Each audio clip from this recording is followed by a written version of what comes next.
Hi hello friends, welcome to my channel యాసీ voice. ఈరోజు మన సరికొత్త స్టోరీ. ఆడపిల్ల నుదుటి మీద గీత మారేదెప్పుడు, మార్చేదెవరు? ఈ కథను సూర్యదేవర స్వాతి గారు రచించారు. కావ్య: హలో ఎవరు? రమ్య: హలో అక్క, నేను రమ్యని. కావ్య: చెప్పవే, బాగున్నావా? పిల్లలు ఎలా ఉన్నారు? రమ్య: బాగున్నామక్క. అవును, పండక్కి ఊరు వస్తున్నావా? కావ్య: ఏమోనే, చెప్పలేను. ఎందుకు? రమ్య: ఏం లేదక్క, అందరం కలిసి చాలా రోజులైందిగా, అందుకే అక్క. అక్క వాళ్ళందరికీ ఫోన్లు చేశాను. అందరూ పండక్కి 2 రోజుల ముందు వస్తాము అన్నారు. అందుకే నీకు కూడా చేశాను. ఈసారి బతుకమ్మలు కూడా ఆడుతున్నారు మన ఊర్లో, తప్పకుండా రా అక్క. కావ్య: నిజంగానా? సరేనే, నేను కూడా వస్తాను. రమ్య: సరే అక్క, ఉంటా మరి. ఇంకా ఫోన్లు చేయాలి నేను. కావ్య: అలాగే అలాగే అని ఫోన్ కట్ చేశాక తనలో తానే, చిన్నప్పుడు అందరం కలిసి మెలిసి ఆడేవాళ్ళం, పాడేవాళ్ళం. 10వ తరగతి కాగానే 1 సంవత్సరం అటో ఇటో అందరికీ పెళ్ళిళ్ళు అయిపోయాయి. 15 సంవత్సరాలు అవుతుంది. ఒకరు వస్తే ఒకరు రాక ఎవరికెవరో అన్నట్లు అయిపోయాము. కనీసం ఫోన్లు చేసుకునే తీరిక కూడా లేనట్లు అని నిట్టూర్చి భర్త నొప్పించి పిల్లల్ని తీసుకొని పుట్టింటికి వెళ్ళింది కావ్య పండక్కి. అమ్మ: ఏం కావ్య, అంతా కులాసానా? అల్లుడు గారు ఎలా ఉన్నారు? పండక్కి వస్తా అన్నారా? కావ్య: అమ్మ, అంతా బాగానే ఉన్నాం. లేదమ్మా, ఆయన రావట్లేదు. ఆయనకు ఆఫీస్లో పని ఉందంట, కుదరదు అన్నారు. అమ్మ: సరే, కాస్త తినేసి కాసేపు విశ్రాంతి తీసుకో. ప్రయాణం చేసి అలసిపోయి ఉంటావు. మళ్ళీ సాయంత్రం బతుకమ్మలు ఆడడానికి పోతారుగా.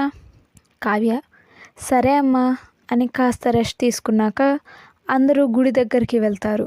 దారి పొడవునా ప్రతి ఒక్కరూ పలకరించేవారే.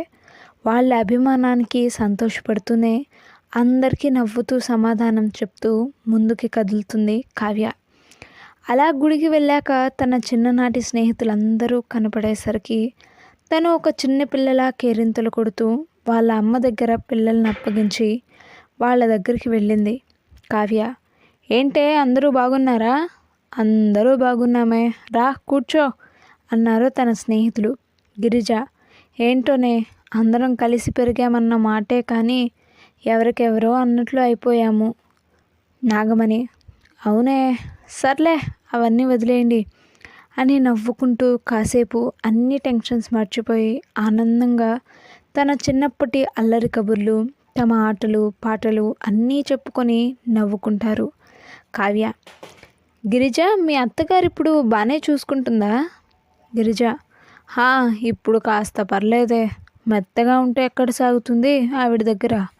అందుకే నేను కూడా కాస్త నోరు పెంచా. దెబ్బకి తన నోరు కట్టేసింది. కావ్య: రమ్య, నీ చదువు మధ్యలోనే ఆగిపోయింది కదే, మళ్ళీ ఏమన్నా డిస్టెన్స్ ఎడ్యుకేషన్ చేయకపోయావా? రమ్య: నేను అదే అనుకున్నా అక్క, కానీ మా ఆయన వాళ్ళు ఒప్పుకోలేదు. ఇప్పుడేం తక్కువైంది అని గోలా అని అన్నారు. ఎంత ఊర్లో ఆస్తిపరులైనా నా కళ అలానే మిగిలిపోయింది. ఆయన బాధ అలాగే ఉండిపోయిందక్క. పూర్ణ: నిజమేనే, మన మధ్యతరగతి తండ్రుల బాధలకి, బాధ్యతలకి, భయాలకి మన కళలు ఆవిరి కావాల్సిందే. పద్మ: అవునక్క, ఇంకా ఇక్కడ కర్మ ఏంటంటే ఎక్కువ కులంలో పుట్టడం.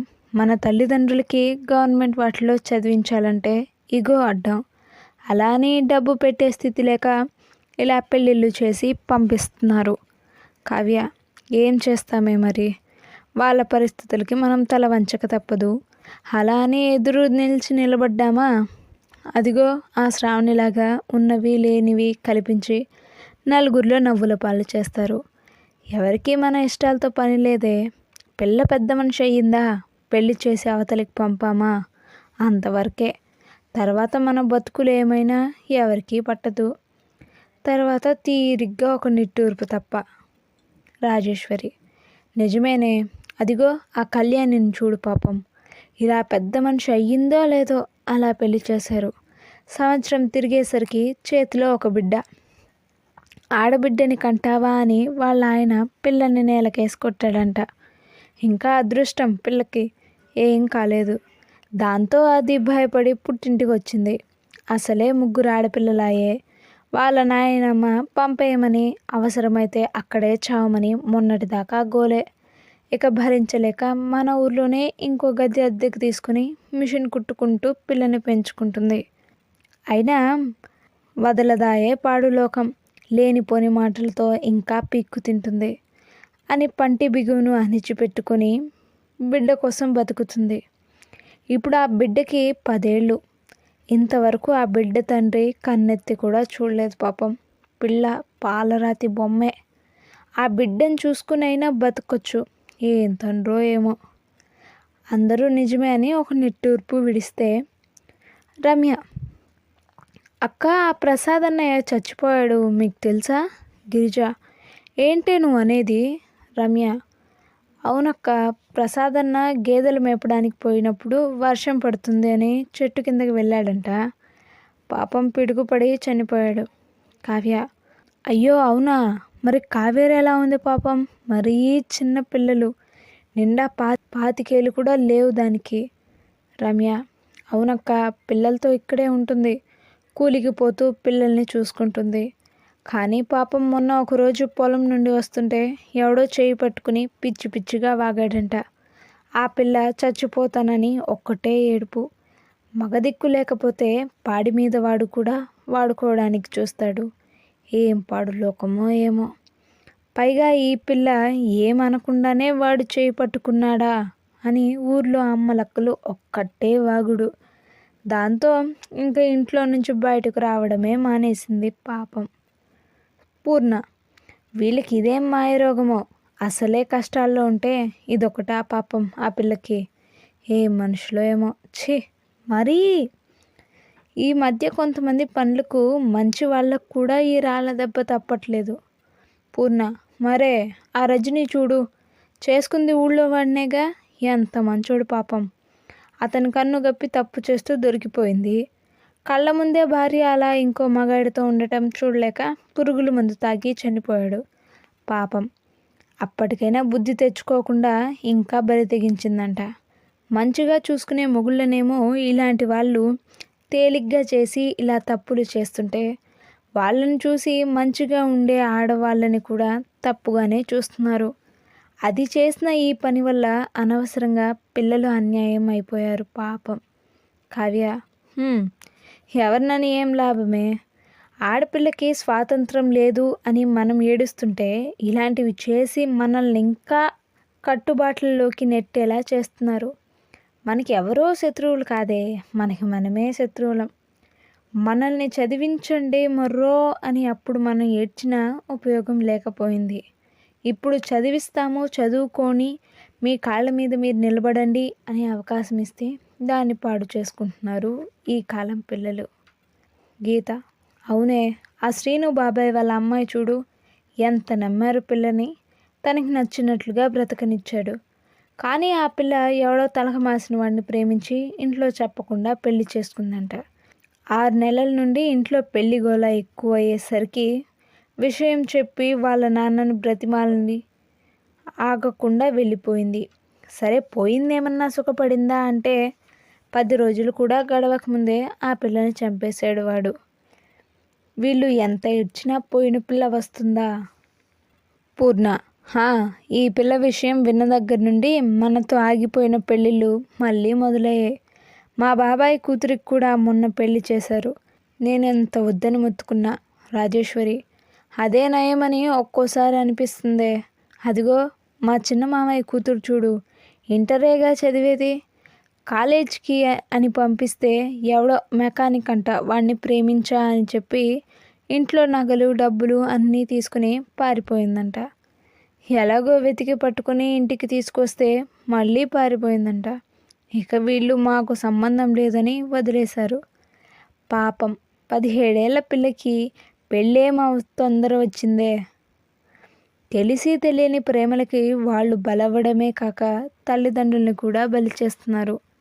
గిరిజ, ఇదంతా ఒక ఎత్తు అయితే, ఒకవేళ పిల్లలు ఒప్పుకోకపోతే నరికేయడం, యాసిడ్లు పోయడం అలవాటుగా మారిపోయింది. మరి ఎక్కడ వాళ్ళని కూడా అలా చేస్తారేమో అని భయపడి కొంతమంది ఇష్టం లేకపోయినా లొంగిపోతున్నారు ఆడపిల్లలు. లొంగని వాళ్ళని చంపుతానంటున్నారు. బయట ఒంటరిగా కనపడడమే పాపమే. చిన్నపిల్ల, పడుచు పిల్ల, ముసలమ్మ అని కూడా చూడట్లేదు. ఆడదైతే చాలు అన్నట్లు ఉంది కొందరి పరిస్థితి. వాణి దానికి శిక్షలు కూడా వెంటనే పడవు అనే ధైర్యం, తెగింపు ఇలా ఇంకా మృగాలకి బలం అవుతున్నాయి. ఆడపిల్ల చచ్చినా బ్రతికినా చితికిన ఆడపిల్ల బ్రతుకుకి మాత్రం ఇసువంతైన గౌరవం దొరకట్లేదే. ఈ టైం దాకా ఏం చేస్తున్నావు, ఒంటరిగా ఎందుకు వచ్చావు అని మళ్ళీ దిక్కుమాలిన డిబేట్స్ పెట్టి ఇంకా రెట్టింపు చేస్తున్నారు. కానీ పరిష్కారం మాత్రం చెప్పట్లేదు. కావ్య ఏం మాట్లాడాలో కూడా అర్థం కావట్లేదే. మనకేమో అవకాశాలు లేక మన కలలుగానే మిగిలిపోయాయి అని ఏడుస్తుంటే, వీళ్ళు వచ్చిన అవకాశాన్ని చేజార్చుకొని ఇలా జీవితాన్ని పాడు చేసుకుంటున్నారు.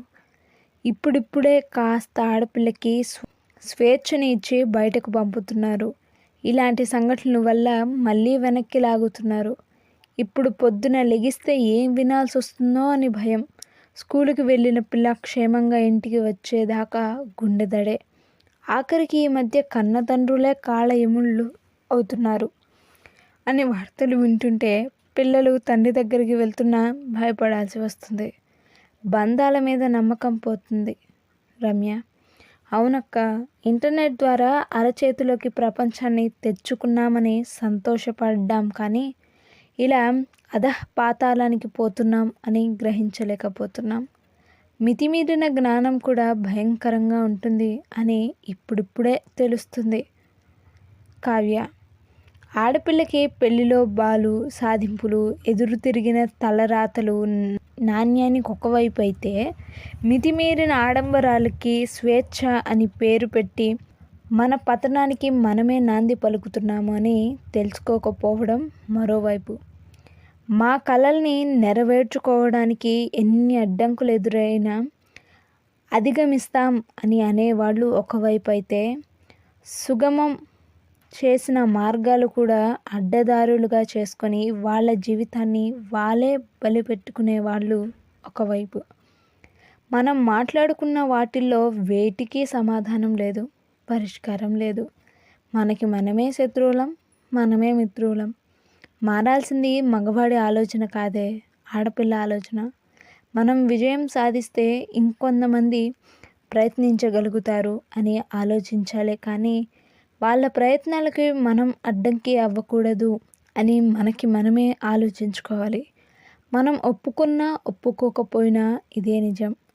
ఆడదానికి ఆడదే శత్రువు.